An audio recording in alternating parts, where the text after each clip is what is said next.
Hello dear students, good morning. तो आज हम देखेंगे इलेक्ट्रिक पोटेंशियल एंड कैपेसिटेंस में एक इम्पोर्टेंट पार्ट। चलिए अब अपन नेक्स्ट बात करने वाले हैं व्हीटस्टोन ब्रिज के बारे में। अपन ये समझेंगे कि व्हीटस्टोन ब्रिज कब देखने को मिलता है। तो देखिए, सबसे पहले हेडिंग तो लिख लें, व्हीटस्टोन ब्रिज। ये गेहूं पत्थर का ब्रिज बना है।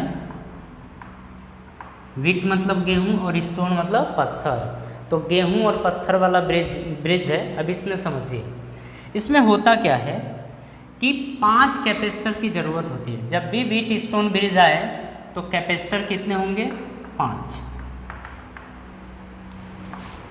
तो इतने कैपेसिटर होंगे, इसमें से एक कैपेसिटर को रिमूव किया जाता है और 4 कैपेसिटर को मतलब 4 कैपेसिटर से इक्विवेलेंट मिलता है। ठीक है, अब यहाँ पे समझिएगा कि जैसे इस तरीके की अपन एक डिज़ाइन बनाएंगे और यही व्हीटस्टोन ब्रिज बनेगा। ठीक है, कोई ज़रूरी नहीं है कि डिज़ाइन इसी तरीके की हो, इससे अलग भी हो सकती है। अब इसमें क्या होता है कि एक कैपेसिटर इसके बीच में होता है, ठीक है, और एक कैपेसिटर इनके बीच में होता है, एक कैपेसिटर इनके बीच में होता है और एक कैपेसिटर इनके बीच में होता है। ठीक है, इस तरीके से कैपेसिटर होते हैं और एक कैपेसिटर क्या होता है, इस तरीके से इनके बीच में होते हैं। ठीक, ये हो गया ए, बी, सी और ये डी। जब ये 5 कैपेसिटर हो और हम मान लेते हैं कि इसकी कैपेसिटी सी है, या फिर ऐसे ले लेते हैं कि इसकी कैपेसिटी C1 और इसकी कैपेसिटी C2, इसकी कैपेसिटी C3 और इसकी कैपेसिटी C4 और ये है C5। ठीक है, और हमसे बोल देता है कि इक्विवेलेंट निकालिए A और C के बीच का। ठीक है, A और C के बीच का इक्विवेलेंट निकालिए। कैसे निकलेगा? तो देखिए, ये कॉम्प्लिकेटिव सर्किट बन गया है। ठीक है, ये एक कॉम्प्लिकेटिव सर्किट बन गया है। क्यों? क्योंकि अगर इसके बीच में हमें निकालना है तो आप खुद समझिए कि कैसे निकाल पाएंगे। ये और ये एक दूसरे के साथ सीरीज में कंबाइन तो होंगे नहीं। क्यों नहीं होंगे? क्योंकि बीच में ये भी है। ठीक है, तो मतलब इस तरीके की अगर आपको सर्किट मिल जाती है तो सॉल्व करना टफ हो जाता है। लेकिन अगर आपको व्हीटस्टोन ब्रिज पता है तो आप इस सर्किट को बहुत ही ज़्यादा इजी वे में सॉल्व कर सकते हैं। देखिए कैसे, कि अगर यहाँ पे आपको ध्यान रखना होगा कि अगर C1 into C4 is equals to हो जाता है C2 इंटू C3, मतलब इनका, इसका और इसका प्रोडक्ट, इसके और इसके प्रोडक्ट के अगर बराबर आ जाता है तो ये व्हीटस्टोन ब्रिज कहाएगा। ठीक है, या इसी चीज़ को अपन एक दूसरे तरीके से भी बोलते हैं कि C1 upon C2 is equals to, अगर C3 अपॉन C4 हो जाए तब भी ये जो सिस्टम है या जो सर्किट है यही कहलाता है व्हीटस्टोन ब्रिज यही कहलाता है। ठीक है, तो ये बात आपको समझ में आई। तो देखिए, यहाँ पे सबसे आसान बात क्या है कि ये याद रखना ज़्यादा आसान है एज़ कंपेयर टू ये याद रखना। ठीक है, क्योंकि कभी कभी हम कंफ्यूज हो जाएंगे कि ये अपॉन ये होगा, ये अपॉन ये होगा, या ये अपॉन ये होगा कि ये अपॉन ये होगा। हम टोटली कंफ्यूज हो जाएंगे। तो हमें याद कैसे रखना है कि जहाँ पर ये जिसके बीच इक्विवेलेंट पूछे वो तो बात ध्यान रखनी है, फिर जो ये बीच में दिया हो कैपेसिटर उसके डायगोनली, मतलब ये और ये मतलब इनका प्रोडक्ट जब आपस में बराबर हो जाए तो ये व्हीटस्टोन ब्रिज कहाएगा। ठीक है, देखिए ध्यान से समझिए करना क्या था। करना ये है कि अगर इनका रेशियो आपस में बराबर हो जाते हैं या इनका प्रोडक्ट आपस में बराबर हो जाते हैं तो जो बीच वाला कैपेसिटर होता है वो रिमूव हो जाता है। ठीक है, तो अगर ये कंडीशन देखने को मिलेगी देन C5 को हम क्या कर देंगे? रिमूव कर देंगे। ठीक है, C5 को रिमूव कर देंगे। रिमूव करने के बाद देखिए किस तरीके से इक्विवेलेंट निकल के आता है। तो देखिए, ये था इस तरीके से, ये एक कैपेसिटर, ये दूसरा, ये तीसरा, ये चौथा, ये। अब हमें इसके और इसके बीच में निकालना था, ठीक है। ये A है और ये C है, तो A और C के बीच निकालना था। ये C1, C2, C3 और ये है C1, C2 और ये है आपका C3 और C4। तो देखिए अब ये दोनों आपको क्या सीरीज में दिख रहे हैं? बिल्कुल सीरीज में है। तो जब सीरीज में है तो क्या 1/C1 प्लस 1/C3 आप कर लेंगे? बिल्कुल कर लेंगे। उसी तरीके से देखो C2 और C4 ये भी एक दूसरे के साथ सीरीज में कंबाइन है, तो यहाँ भी हम कर सकते हैं कि 1/C2 प्लस 1/C4 अपन कर सकते हैं। उसके बाद ये दोनों एक दूसरे के साथ पैरेलली कंबाइंड हैं, तो अब C इक्विवेलेंट लास्ट वाला जब निकलेगा तो C equivalent is equals to ये प्लस ये। बात समझ में आ रही है? तो इस तरीके से इक्विवेलेंट निकलता है। अब चलिए इसी पे बेस्ड अपन क्वेश्चन करते हैं कि व्हीटस्टोन पे बेस्ड क्वेश्चन अगर आता है तो किस तरीके से सॉल्व किया जाएगा, वो देख लेते हैं अपन।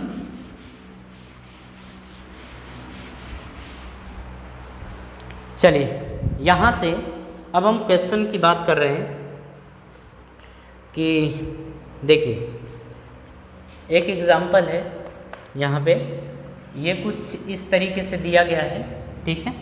और यहाँ पे ये बोल रहा है कि A है, यहाँ पे ये B है, ये C है, बीच में यहाँ पे कहीं पे B है और ये यहाँ पे D है, ये दे रखा है, ठीक है। बोल रहा है कि एक बार अपन क्या करते हैं कि A और C के बीच एक बैटरी को कनेक्ट कर देते हैं, ठीक है। ये बोल रहा है कि एक बार A और C के बीच हम एक बैटरी को कनेक्ट कर देते हैं और इसमें बोल रहा है कि इनके बीच और इनके बीच ये कैपेसिटर दे रखे हैं, इसके बीच में 2 कैपेसिटर दे रखा है इस तरीके से। और हमसे अच्छा सबकी कैपेसिटी C दे रखा है, हमसे पूछ रहा है कि इक्विवेलेंट बताइए, यानी बोल रहा है कि फाइंड CAC, मतलब A और C के बीच में इक्विवेलेंट, एंड CBD, तो CBD ये हमें बताना है। अब ध्यान से समझिएगा यहाँ पे कि A और C के बीच कैपेसिटेंस निकालना बहुत आसान है। क्यों? क्योंकि देखो जब हमसे इसके बीच में पूछेगा तो ये पॉइंट्स दिया गया है, इसका कोई मतलब नहीं निकल के आएगा, ठीक है। आप इस पॉइंट को ऐसे स्किप भी कर सकते हो। और देखो जब इसको स्किप कर देंगे तो ये और ये क्या सीरीज में है? बिल्कुल सीरीज में है, क्योंकि इसका एक प्लेट आप बीच में से ये मिटा सकते हैं, ये मिटा दीजिए। तो अब जब देखेंगे कि इसका एक प्लेट दूसरे प्लेट से और दूसरा इसका कहीं और जुड़ा है, मतलब ये दोनों सीरीज में इस टाइम हैं। तो जब सीरीज में हैं तो इनके C इक्विवेलेंट को, मतलब इनके बीच के C इक्विवेलेंट को अपन मान लेते हैं C1, ठीक है। तो हम निकालेंगे 1/C1 is equals to 1/C plus 1/C, तो ये आ क्या जाएगा 2/C, ठीक है। तो अब देखो जब इसको पलटेंगे तो ये भी पलट जाएगा, तो C1 की वैल्यू आ जाएगी C/2 के बराबर। तो C1 की वैल्यू क्या आ गई? C/2 के बराबर आ गई। इतनी बात समझ में आ रही है? अब देखिए उसी तरीके से इसे आप भूल जाइए, अगर इसको और इसको देखा जाए तो ये दोनों भी सीरीज में एक दूसरे के साथ कंबाइंड हैं और इसे हम मान लेते हैं C2। तो अगर निकालना पड़े तो सीरीज में 1/C2 is equals to 1/C plus 1/C is equals to क्या 2/C होगा? बिल्कुल। अगर इसको पलटेंगे तो ये भी पलटेगा, तो C2 की वैल्यू आ जाएगी C/2 के बराबर। तो C2 की वैल्यू क्या आ गई? C/2 और C1 की वैल्यू भी आ गई C/2। अब देखो आप ध्यान से, इन दोनों को मिला के एक कैपेसिटर बना है, बिल्कुल बना है। इन दोनों को मिला के क्या एक कैपेसिटर बना है? बिल्कुल। तो देखो अब इनके बीच में एक कैपेसिटर, फिर ये कैपेसिटर, फिर ये कैपेसिटर। अगर इन दोनों के इक्विवेलेंट की बात करें तो हम मान लेते हैं ये C3 है, तो C3 की वैल्यू, ये दोनों भी सीरीज में है, तो 1/C3 is equal to 1/C plus 1/C होगा। 1/C प्लस 1/C ये आ जाएगा 2/C। तो C3 की वैल्यू क्या आ गई, C/2 के बराबर। तो C3 की वैल्यू क्या आ गई, C/2 के बराबर। अब देखिए ये और ये तीनों एक दूसरे के साथ, देखो इन दोनों को मिला के एक कैपेसिटर समझिए, इन दोनों को मिला के आप कोई एक कैपेसिटर समझिए, इन दोनों को मिला के एक कैपेसिटर समझिए, और सबकी वैल्यू C/2 के बराबर दे रखी है। तो देखो यहाँ पे इसका टर्मिनल है, तीनों का टर्मिनल यहाँ पे है। तो अपन इसको अगर बनाएं तो कैसे बना सकते हैं, तो देखिए कुछ इस तरीके से है। इनके बीच में एक कैपेसिटर, ठीक है। अगर हम इसके बीच की बात करें तो इसके बीच में भी एक कैपेसिटर, इसके बीच में भी एक कैपेसिटर, ये C/2 है, ये भी C/2 है, ये भी C/2 है। इसके बीच में एक बैटरी जोड़ रखी है इस तरीके से, ठीक है। अब हमें इनके और इनके मतलब A और C के बीच का इक्विवेलेंट निकालना है। तो देखो तीनों पैरेलली कंबाइंड हैं, तो हम लिखेंगे CAC is equals to C/2 plus C/2 plus C/2, क्योंकि पैरेलल कॉम्बिनेशन में इसी तरीके से इक्विवेलेंट निकलता है। तो CAC इज इक्वल्स टू आ जाएगा C/2 C/2 C/2 यानी 3C/2 के बराबर, ठीक है। तो देखो A और C के बीच का इक्विवेलेंट आ गया 3C/2 के बराबर। बात समझ में आई। चलिए इसी में जो नेक्स्ट क्वेश्चन था हम उस क्वेश्चन की बात कर ले रहे हैं, और उसी क्वेश्चन में आपको पहचानना है व्हीटस्टोन ब्रिज, कि ये व्हीटस्टोन ब्रिज बन रहा है कि नहीं बन रहा है, वो चीज़ हमें देखना है। चलो इसको मिटा के फिर से बनाते हैं। देखो अब जैसे ये था, एक कैपेसिटर आपका ये था, एक कैपेसिटर ये था, बीच में आपके दो कैपेसिटर थे इस तरीके से, यहाँ पे एक कैपेसिटर और यहाँ पे एक कैपेसिटर था। अब देखिए जिसके बीच में पूछा था हम उसी के बीच में बैटरी तुरंत लगा देंगे, या फिर आप ऐसे भी कर दो। मतलब हमसे पूछा क्या था कि B और D, बस यही पूछा था। आप चाहो तो इसको ऐसे बैटरी से जोड़ दो, जो क्वेश्चन है इस क्वेश्चन का मतलब यही है, ठीक है। अब देखो हमें करना क्या होगा, हमें ये टर्मिनल पकड़ना होगा, ठीक है। अब यहाँ पे हम बोल रहे हैं कि ये A है और ये C है।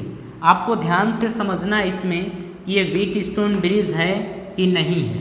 तो देखो इसमें अगर कैपेसिटर की बात करें तो 1 2 3 4, आप इसको 5 और 6 मत जोड़िए। क्यों? क्योंकि इन दोनों का इक्विवेलेंट क्या C/2 होगा। तो इन दोनों को जब आप इन दोनों का इक्विवेलेंट निकालेंगे तो C/2 आएगा। तो आप चाहें तो इस तरीके से कैपेसिटर जोड़ दें और इसका इक्विवेलेंट आ जाएगा C/2 के बराबर। इतनी बात समझ में आ रही है। अब तो 5 कैपेसिटर हुआ ना, तो अब हम देखेंगे क्या इसमें कि इस क्वेश्चन को कैसे सॉल्व किया जाए। तो देखो 5 कैपेसिटर है, तो अपना दिमाग लगाएंगे कि क्या ये व्हीटस्टोन ब्रिज है कि नहीं है। अगर व्हीटस्टोन ब्रिज होगा तो आराम से रिमूव करा देंगे और क्वेश्चन ईजी हो जाएगा। तो देखो हम अब इसका और इसका रेशियो निकालेंगे, या फिर जहाँ से आपने देखा था कि इसके बीच अगर होता है तो इसका प्रोडक्ट और इसका प्रोडक्ट अपन निकालते हैं। तो देखो अगर इनके और इनके प्रोडक्ट की बात करें तो C इंटू सी होगा, C into C is equals to C into C. तो C इंटू सी, देखो ये दोनों आपस में बराबर है। आपस में बराबर होने का मतलब ये है कि A और C के बीच का जो पोटेंशियल डिफरेंस होगा वो ज़ीरो हो जाएगा। मतलब यहाँ पे जितना पोटेंशियल होगा यहाँ पे भी पोटेंशियल उतना ही होगा, ठीक है। एक्चुअल में देखिए पीछे मैं भूल गया था इस चीज़ को आपको बताना कि अगर व्हीटस्टोन ब्रिज हुआ तो यहाँ का पोटेंशियल और यहाँ का पोटेंशियल बराबर हो जाएगा, और जब पोटेंशियल बराबर होता है तो चार्ज एक प्लेस से दूसरे प्लेस तक नहीं जाता है, ठीक है। मतलब ये शॉर्ट सर्किट की तरह बिहेव करना शुरू कर देता है। और हम देख रहे हैं कि अगर इनका प्रोडक्ट आपस में बराबर है तो इसे हम रिमूव करा सकते हैं। तो हमने इसको रिमूव करा दिया, ठीक है। रिमूव कराने का मतलब है कि हम इसको बीच में से हटा दें। अब जब बीच में से हटाएंगे तो अब देखिए हमारे पास 4 कैपेसिटर बचे। तो देखो इसके बीच पोटेंशियल पूछा, कैपेसिटेंस पूछा था, C इक्विवेलेंट पूछा था। तो फिर ए और सी का कोई मतलब ही नहीं है, आप यहाँ से इसको हटा सकते हैं। अब देखिए इन दोनों के बीच का अगर इक्विवेलेंट देखा जाए तो हम मान लेंगे C1, और इन दोनों के बीच का इक्विवेलेंट देखा जाए तो हम इसे मान लेंगे C2। ठीक है, तो देखो अब अगर ये दोनों सीरीज में हैं तो C1 की वैल्यू C/2 होगी, ये हमने पीछे देखा था। अगर ये दोनों सीरीज में हैं तो इसका इक्विवेलेंट C/2 होगा। ठीक है, अब इसके बाद देखिए ये C/2, ये भी मतलब इनका इक्विवेलेंट और इनका इक्विवेलेंट ये नया अगर बना दे इस तरीके से तो ये C/2, और यहाँ पे अगर बना दें तो ये C/2, और इनको अब हम क्या करें, रिमूव कर दें। ध्यान से समझिएगा कि एक ही में हम मिटा के बना रहे हैं, आप कॉपी में मत मिटा के बनाइएगा, गड़बड़ आ जाएगा। ठीक है, अब देखिए ये C/2 C/2 C/2, अगर हम बात करें इसका एक टर्मिनल इस कैपेसिटर का यहाँ जुड़ा है, दूसरा यहाँ जुड़ा है, इसका भी तो एक यहीं जुड़ा है, दूसरा यहीं जुड़ा है, मतलब ये दोनों एक दूसरे के साथ पैरेलली कंबाइंड है। ठीक है, अब हमें निकालना है CBD निकालना है, CBD ये निकालना है, दोनों एक दूसरे के साथ पैरेलली कंबाइंड है, तो ये आ जाएगा C/2 प्लस C/2, यानी ये आ जाएगा 2C/2, 2 से 2 कैंसल आउट, तो CBD की वैल्यू किसके बराबर आ गई, C के बराबर आ गई, और यही हमारा आंसर है। ठीक है, कोई कन्फ्यूज़न नहीं है। देखिए आप इन क्वेश्चंस को अच्छे से कर लीजिएगा, बिल्कुल कंफ्यूज होने की ज़रूरत नहीं है। आप देखिए टाइम तो लगेगा, क्योंकि जब भी न्यूमेरिकल आता है तो मेन पर्पज़ हमारा होता है कि हम आपको न्यूमेरिकल सिखा दें, न्यूमेरिकल किस तरीके से किया जाता है ये तौर तरीके आपको पता चल जाए। ठीक है, तो चलिए इसे कॉपी करिए, अपन मूव करते हैं नेक्स्ट क्वेश्चन की तरफ। चलिए अब हम देखेंगे एक और क्वेश्चन न्यूमेरिकल, ये भी काफ़ी बेहतर न्यूमेरिकल है, ध्यान से समझिएगा। बोल रहा है कि calculate the charge supplied by the battery in the arrangement. अब फोटो आप देखिए, फोटो दे रखा है इस तरीके से, ये दूसरा कैपेसिटर है इस तरीके से, फिर इसमें कुछ इस तरीके से ये एक इसी बीच में बैटरी बना दिया है। ठीक है, ये बैटरी है, और ये बोल रहा है कि बैटरी इस तरीके से जुड़ गई है। ठीक है, और ये फ़ोटो कंप्लीट कब हो रहा है, जब इस तरीके से ये जा रहा है।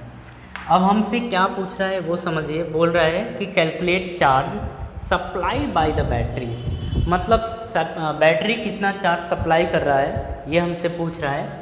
यहाँ पे ये बोल रहा है कि तुम बेटा C2 हो, और C2 की वैल्यू 6 माइक्रोफैरड के बराबर है, ये है C1, और इसकी वैल्यू है 5 माइक्रोफैरड के बराबर। ये बैटरी दे रखी है 10 वोल्ट की। ठीक है, अब देखिए यहाँ पे अगर ये पॉजिटिव टर्मिनल है और ये नेगेटिव टर्मिनल है, मतलब यहाँ पे प्लस होगा और यहाँ पे माइनस, यहाँ पे माइनस होगा और यहाँ पे प्लस होगा। ठीक है, मतलब ये प्लेट्स के ऊपर ये आएंगे। अब ध्यान से आप समझिएगा, अब हम देख रहे हैं, हमसे ये बोल रहा है कि बैटरी कितना चार्ज सप्लाई कर रही है। ठीक है, तो देखिए अगर हम टोटल चार्ज की बात करें, टोटल चार्ज, तो टोटल चार्ज हम मान लेंगे कि Q है। ठीक है, और Q इज इक्वल्स टू आएगा C इक्विवेलेंट इंटू V, ये आएगा। तो टोटल चार्ज अगर हमें कैलकुलेट करना है तो V तो दिया है, V कितना है 10 वोल्ट, लेकिन C इक्विवेलेंट अभी हमें पता नहीं है, तो C इक्विवेलेंट सबसे पहले अपन पता लगाएंगे। तो C इक्विवेलेंट पता लगाने के लिए ध्यान से समझिएगा, हम बात करें इस बैटरी की, तो इस बैटरी का जो एक टर्मिनल है वो यहाँ पे मतलब ये है। अब देखिए इस टर्मिनल से एक ये जुड़ा है, दूसरा एक ये जुड़ा है, ध्यान से समझिएगा।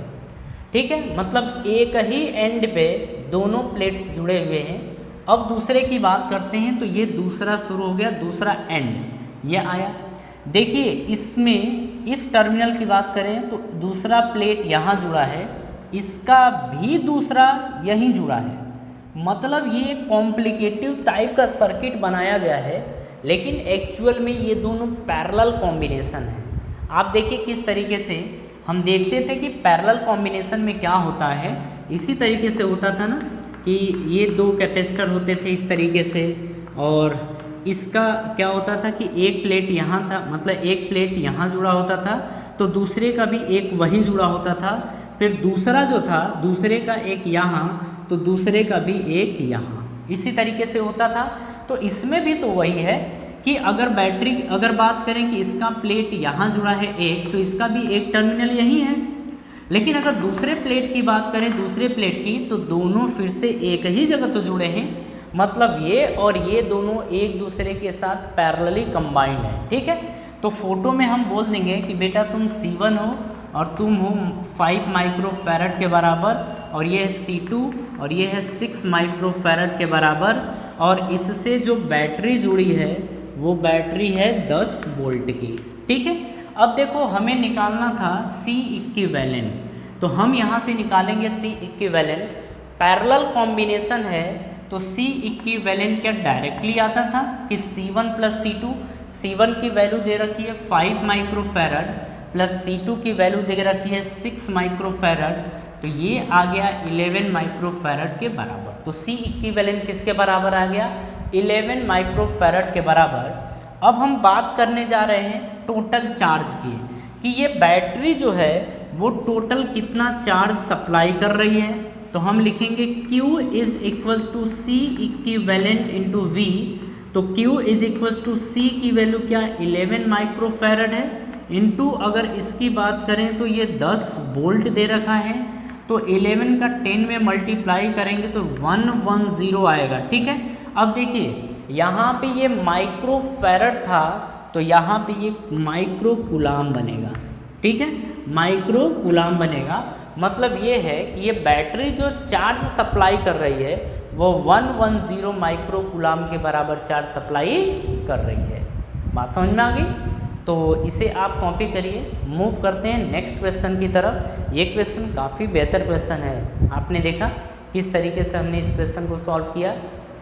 चलिए नेक्स्ट क्वेश्चन की तरफ अपन मूव कर रहे हैं। दिया है कि 3 capacitors C1, C2 and C3 are connected to a battery 6 volt as shown. Find the charge on 3 capacitors. बोल रहा है कि तीनों कैपेसिटर के ऊपर कितना चार्ज है ये हमें बताइए। उसके पहले आप फोटो देखिए, फोटो क्या दिया गया है। एक दूसरा कैपेसिटर ये रहा, फिर यहाँ पे एक कैपेसिटर कुछ ये जुड़ा है। ठीक है, अब इसके साथ एक बैटरी जोड़ी गई है ये, और ये फिर इससे जुड़ा है, और फिर इसको जोड़ दिया गया है यहाँ पे। ठीक है, ये जोड़ दिया गया है।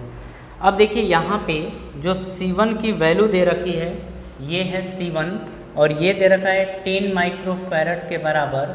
यहाँ पे दे रखा है C2, और ये दे रखा है 5 माइक्रोफैरड के बराबर। यहाँ पे C3 है, और ये दे रखा है 5 माइक्रोफैरड के बराबर। ठीक है, अब हमसे पूछ रहा है कि तीनों कैपेसिटर के ऊपर चार्ज कितना होगा, ये हमें बताइए। तो देखिए अगर हम बेहतर क्वेश्चन की बात करें तो अब जाके बेहतर क्वेश्चन आया है। अब हमसे पूछ रहा है कि मान लेते हैं कि इसके ऊपर चार्ज Q1 है, इसके ऊपर Q2 है, और इसके ऊपर Q3 है। तो देखिए हमसे पूछ रहा है कि Q1, Q2 और Q3 बताइए कि इसके ऊपर चार्ज कितना होगा।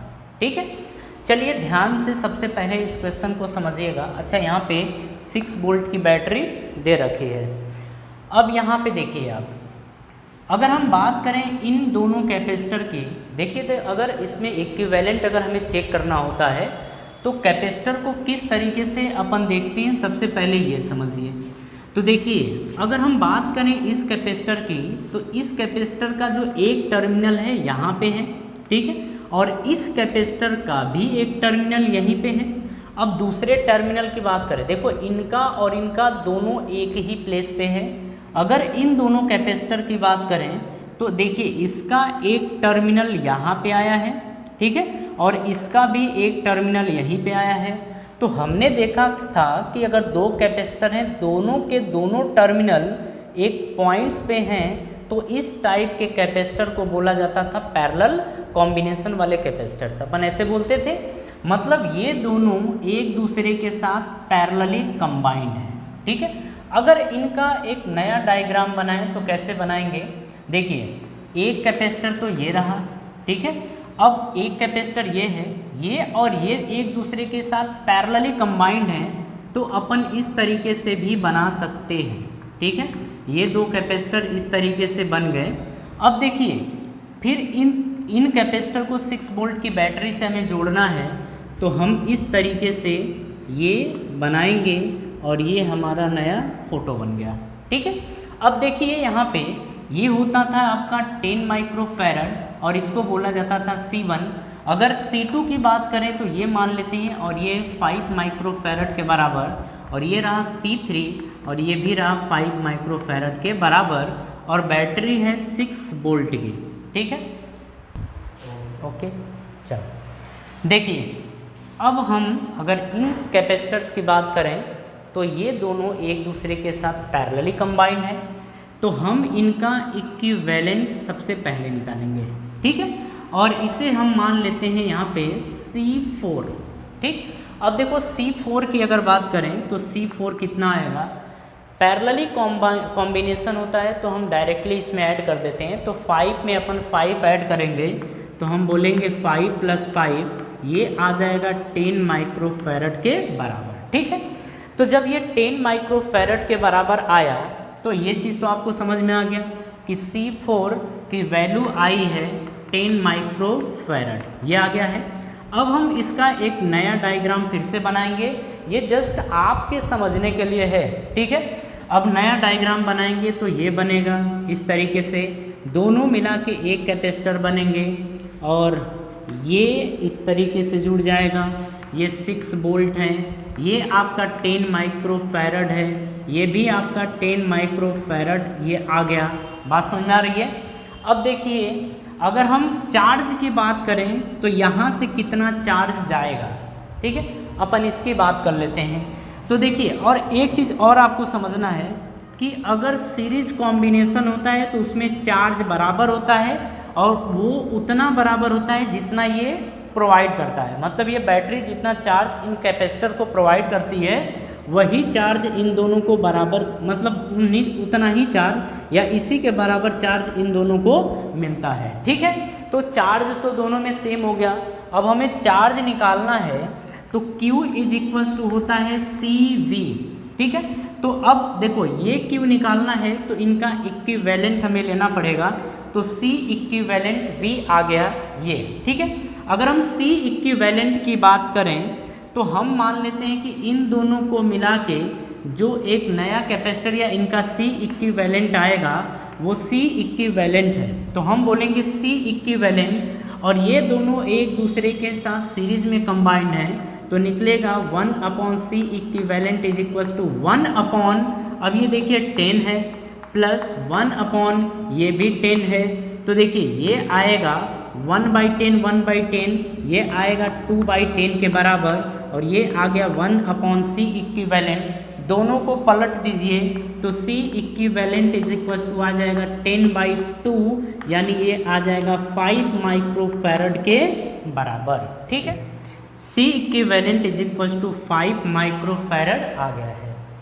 अब C इक्विवेलेंट निकल गया तो हम Q निकाल सकते हैं, क्योंकि Q = आ जाएगा C इक्विवेलेंट यानी 5 × अगर हम पोटेंशियल डिफरेंस की बात करें तो ये 6 वोल्ट है तो लिखेंगे 6, तो Q = आ जाएगा 30 माइक्रोकूलाम, ठीक है। अब ध्यान से समझिएगा, इसका मतलब ये है कि ये जो बैटरी है यहाँ से चार्ज सप्लाई कर रही है 30 माइक्रोकूलाम के बराबर। तो ध्यान दीजिएगा यहाँ पे, इसका मतलब कि इसके ऊपर चार्ज होगा 30 माइक्रोकूलाम, यहाँ पे भी चार्ज होगा 30 माइक्रोकूलाम, ठीक है। अब ध्यान से यहाँ पे देखिए, चलिए ऊपर वाले फोटो में चलते हैं इसी को लेके। इसका मतलब कि इसे 30 माइक्रोकूलाम चार्ज मिला है। अब यहाँ से जो चार्ज सप्लाई इसके लिए गई है ये भी 30 माइक्रोकूलाम के बराबर गई है। बात समझिए यहाँ पे। अब देखिए हम यहाँ पे बोलेंगे कि इधर की तरफ चार्ज जाएगा और यहीं पे भी चार्ज जाएगा। पैरेलल कॉम्बिनेशन होता है तो चार्ज अलग अलग होता है। अगर हम बात मान लें कि यहाँ पे चार्ज Q1 है और यहाँ पे चार्ज Q2 है, तो अब हमें कैलकुलेट करने की ज़रूरत है Q1 और Q2 को, ठीक है। तो देखिए एक चीज़ तो हमें मिल गया कि इसके ऊपर चार्ज कितना होगा 30 माइक्रोकूलाम के बराबर, और इनके ऊपर दोनों को मिला के चार्ज होगा 30 माइक्रोकूलाम। लेकिन अगर हम एक चार्ज की बात करें यानी Q1 की बात करें तो Q1 कितना होगा हम ये जानना चाहते हैं, और जानना चाहते हैं कि Q2 कितना होगा। ठीक है, तो Q1 और Q2 हम जानना चाहते हैं। तो देखिए अगर Q1 की बात करें तो हमने इसमें देखा था कि अगर कैपेसिटेंस दिया हो, और चार्ज दिया हो तो किस तरीके से चार्ज कैलकुलेट किया जाता है। अगर आपको याद आए तो आप पैरेलल कॉम्बिनेशन वाले में जाइए और वहाँ पे देखिए कि चार्ज हमने किस तरीके से निकाला था।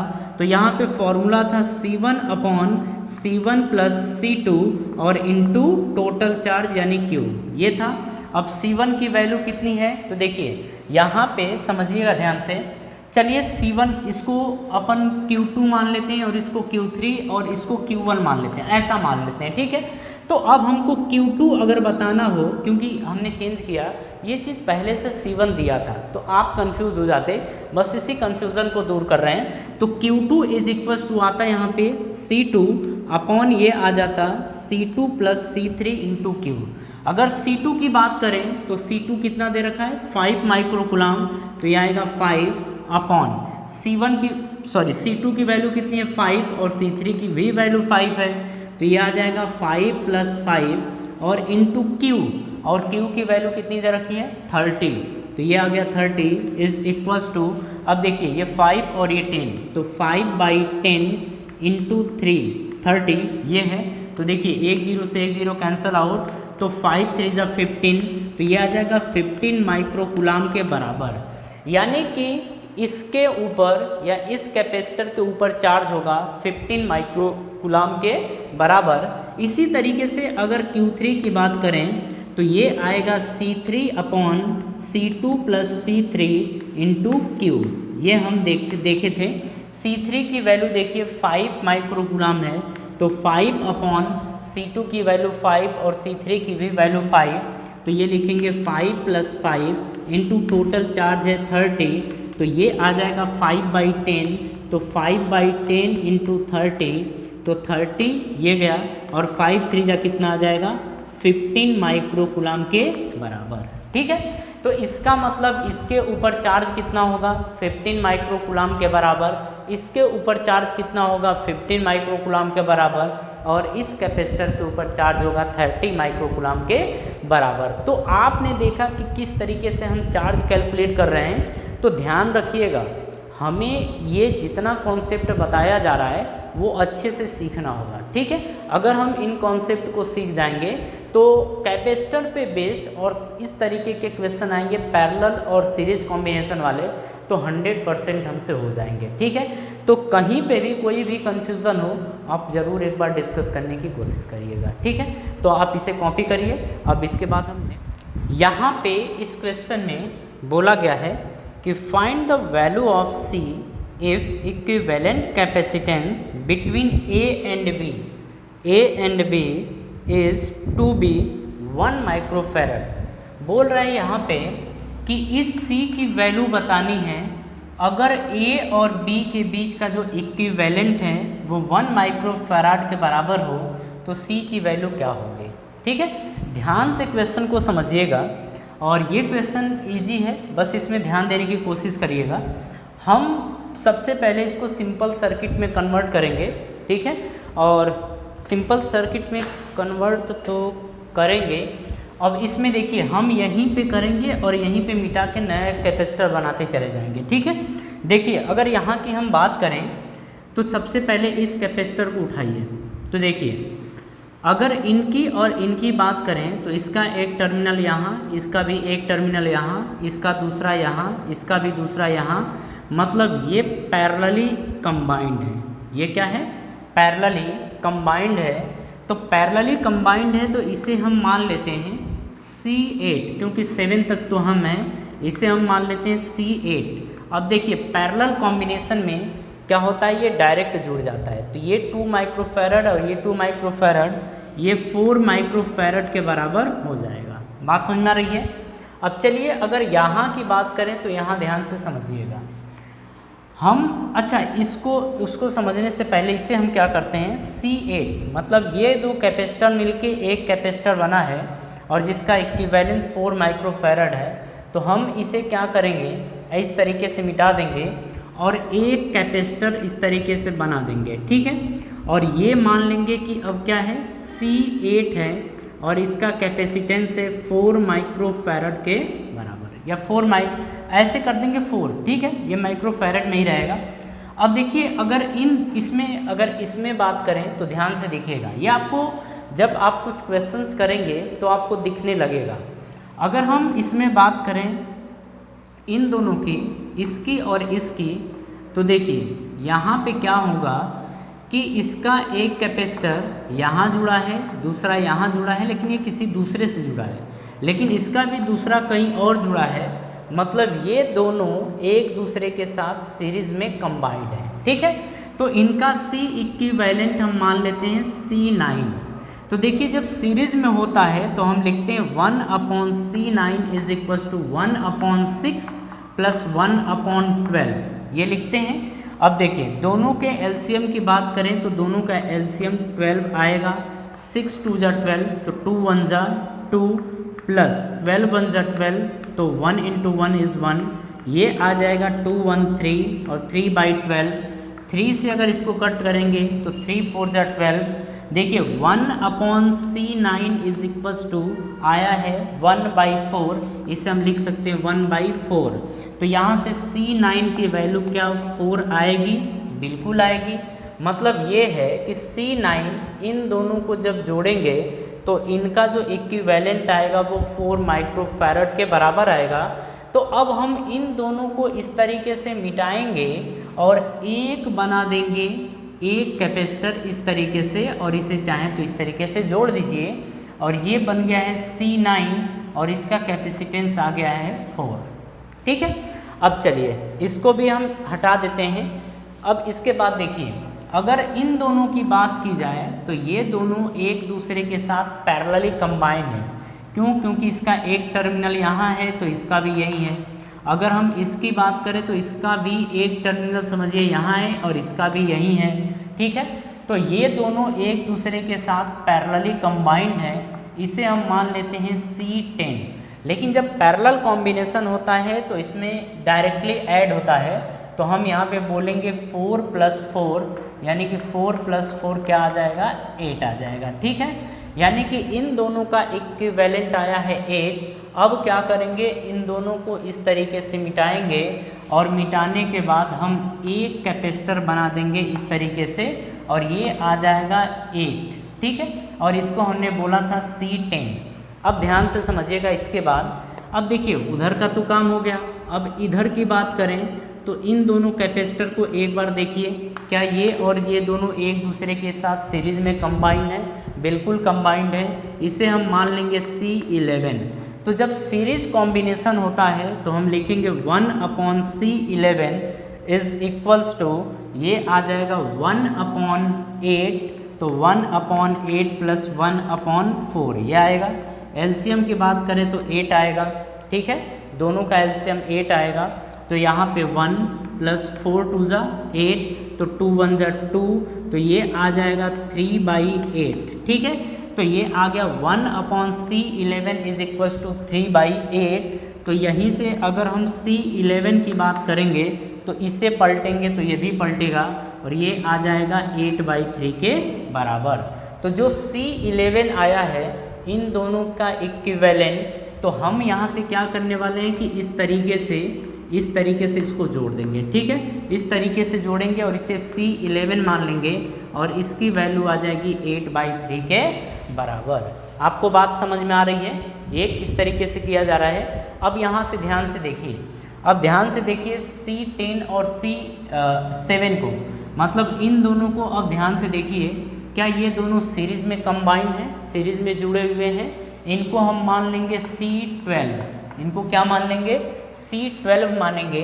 अगर ये दोनों सीरीज में कंबाइंड हैं तो हम लिखेंगे 1/C12 इज इक्वल्स टू, यहाँ से इसके बाद 1/this और दिस का मतलब 1 + 1/, ये कितना है 8, तो ये आ जाएगा 8, एलसीएम आएगा 8। अब देखो 1 का 8 में डिवाइड करेंगे, 1 का डिवीजन अगर 8 में करेंगे तो 8 टाइम, 8 1 ज़ा 8 प्लस 1 टाइम, तो 1 इंटू 1 इज़ 1, तो ये आ जाएगा 9/8 के बराबर। तो ये आया है 1/C12, तो C12 कितना आ जाएगा 8/9 के बराबर आ जाएगा। ठीक है, मतलब इन दोनों का जो इक्विवेलेंट आएगा वो 8/9 आएगा। अब इन दोनों को हम हटा देंगे।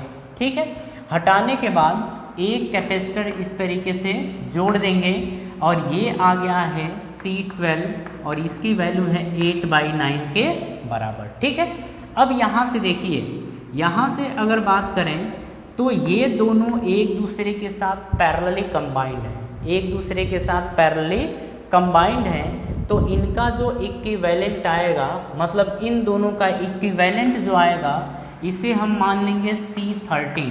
क्या मान लेंगे? C13 मान लेंगे।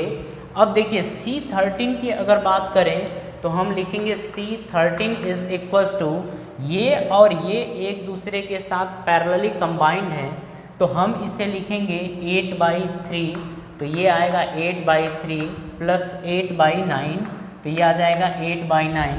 दोनों का एलसीएम आएगा 9, तो 3 3 जा 9, तो 3 8 जा 24 प्लस 9 1 जा 9, तो 1 8 जा ये, तो ये आ जाएगा 32/9 के बराबर। तो यहाँ पे C13 की वैल्यू कितनी आई है? C13 की वैल्यू आई है 32/9। तो ये बात समझ में आई।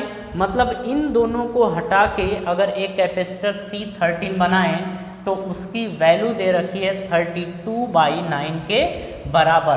तो अब हम यहाँ से क्या करेंगे, इस कैपेसिटर को इस तरीके से जोड़ देंगे। ठीक है, और ये है C13 और C13 की वैल्यू है 32/9 के बराबर। इतनी बात समझ में आई।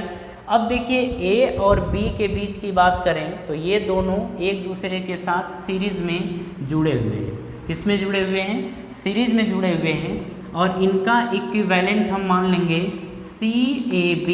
ठीक है, अगर CAB की बात की जाए और ये सीरीज में है तो हम लिखेंगे 1/CAB is equals to 1/C plus 1/32/9, तो 32/9 इसे हम लिख सकते हैं 1/C प्लस, ये 9 ऊपर चला जाएगा तो 9/32 आ जाएगा।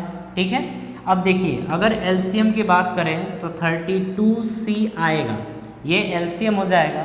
इससे अगर कट करेंगे 32 टाइम तो 32 प्लस, अब यहाँ से देखिए 30 से कट करेंगे तो 32 से 32 जाएगा, C का 9 में मल्टीप्लाई करेंगे तो 9C आ जाएगा। इतनी बात ठीक है। और ये किसके बराबर है? 1/CAB के बराबर है। अब यहाँ पे ध्यान से समझिएगा कि ये आएगा कैसे। तो देखिए यहाँ से हम देख रहे हैं कि 1/CAB, इसको पलट दें तो आएगा CAB is equals to 32C, तो ये आएगा 32C by 32 plus 9C, 32 plus 9C ये आएगा। ठीक है, अगर CAB की बात करें तो हमने देखा था कि नेट इक्विवेलेंट जो आ रहा था वो 1 माइक्रोफैरड के बराबर आ रहा था। मतलब CAB की वैल्यू क्या थी? 1 माइक्रोफैरड।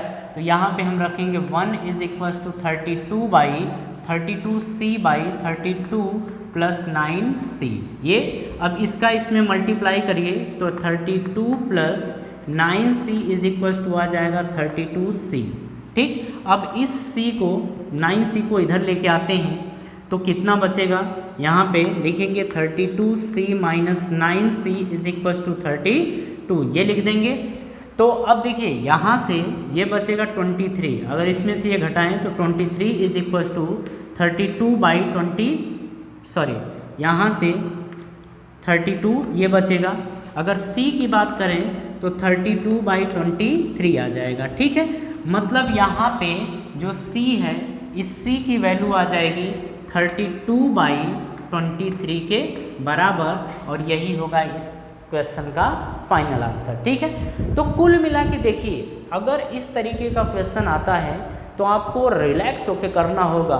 ठीक है, रिलैक्स होकर आराम से करेंगे, लेकिन अगर कई बार करेंगे तो ये आपके प्रैक्टिस में आ जाएगा, और जब प्रैक्टिस में आ जाएगा तो आसानी से सॉल्व हो जाएगा। ठीक है, चलिए कॉपी करिए। बोर्ड पे आपको एक क्वेश्चन दिख रहा है, अब इसमें समझिए, ये डायग्राम दिया गया है। ठीक है, हमसे पूछ रहा है कि CAB की वैल्यू बताइए, मतलब इसके और इसके बीच इक्विवेलेंट क्या है वो बताइए। सेकेंड पूछ रहा है कि total charge flows in the circuit when a battery 100 volt when a 100 volt battery is connected between A and B। बोल रहा है कि A और B के बीच में एक 100 वोल्ट का बैटरी जोड़ देते हैं, तो बताइए टोटल चार्ज कितना इसके अंदर फ्लो होगा। ठीक है, अगर हम फर्स्ट की बात करें तो फर्स्ट क्या है, C इक्विवेलेंट, और C इक्विवेलेंट का मतलब CAB हमसे ये पूछा जा रहा है। ठीक है, सेकेंड हमसे पूछा जा रहा है चार्ज, मतलब Q नेट पूछा जा रहा है, तो Q net is equal to आ जाएगा C इक्विवेलेंट इंटू V, ये आ जाएगा। यानी कि सबसे अगर हमें चार्ज भी कैलकुलेट करना है तो सबसे पहले C इक्विवेलेंट हमें कैलकुलेट करने की ज़रूरत पड़ेगी। ठीक है, तो सबसे पहले अपन बात करेंगे C इक्विवेलेंट के ऊपर, और ध्यान से इसे देखिएगा, अब अपन फटाफट कर सकते हैं।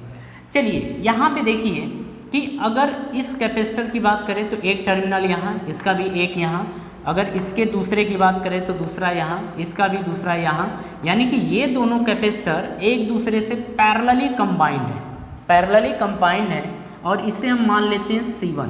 ठीक है, और अगर C1 की बात की जाए तो पैरेलल कॉम्बिनेशन में क्या होता है, ये डायरेक्टली जुड़ जाएंगे, तो लिखेंगे 10 + 10, यानी ये आ जाएंगे 20 माइक्रोफैरड के बराबर। ठीक है, तो इनके बीच का जो इक्विवेलेंट आएगा वो 20 माइक्रोफैरड के बराबर आएगा। तो अब हम क्या करते हैं, इसे मिटाते हैं। ठीक है, इसे मिटा के एक फ़ोटो अपन बनाते हैं यहाँ पे, और वो फ़ोटो देखिए आपका ये बनेगा 20 माइक्रोफैरड का, इसे हमने बोला C1 और ये बन गया 20 माइक्रोफैरड। ठीक है, अब देखिए इसके बाद आपको दिख रहा होगा कि यार अब ना हमें इधर जाना चाहिए, तो इधर जाएंगे तो ये देखिए 3 जो कैपेसिटर हैं वो सीरीज में दिख रहे हैं आपको, और इसे हम मान लेते हैं C2। ठीक है, तो सीरीज में अगर ये तीनों दिख रहे हैं तो सीरीज में इक्विवेलेंट निकलेगा, तो 1/C2 इज इक्वल टू 1/दिस यानी कि 60 प्लस 1/दिस यानी कि 1/60 प्लस 1/60। अब देखो इसको अगर जोड़ेंगे तो ये 3/60 आएगा। ठीक है, और 3/60 का मतलब कि 1/20, यानी कि 1/C2 इज इक्वल टू आ गया 1/20, तो C2 की वैल्यू आ गई 20 माइक्रोफैरड के बराबर। ठीक है, यानी कि इन तीनों का जो इक्विवेलेंट आएगा वो 20 माइक्रोफैरड के बराबर आएगा। ठीक है, और इसको मिला के एक कैपेसिटर बना लेंगे ये, और ये होगा C2 और इसकी वैल्यू होगी 20 माइक्रोफैरड।